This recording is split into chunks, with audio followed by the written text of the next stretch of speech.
আমি যদি 100 কোটি টাকা পেতাম তাহলে আমি কি কি করতাম? কক্সবাজার যেতাম, মোটরসাইকেল নিতাম, হেলিকপ্টার নিতাম, 10 তলা বিল্ডিং নিতাম। তারপর হচ্ছে আমার আমার সাথে থাকবে, আমি 5টা 10টা রিলেশন করতাম। তারপর BMW নিতাম।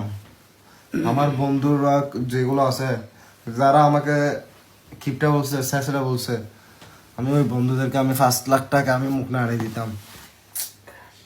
100 কোটি টাকা এতে কথা মারে খেলা হয়ে যেত। 100 কোটি টাকা ও কক্সবাজার তো এগুলো টাকা খেলা, এগুলো তো ও আমার মা, আমার আব্বা আম্মু আমার বাসায় কোনো কোটা দেয় না, ওই বেকার থাকছি যে অবস্থা করে না।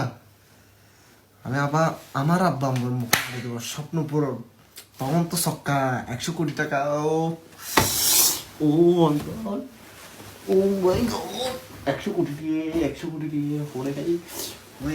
ও এতিমানাত দিতাম, রেল স্টেশন ফেলে করতে আছে।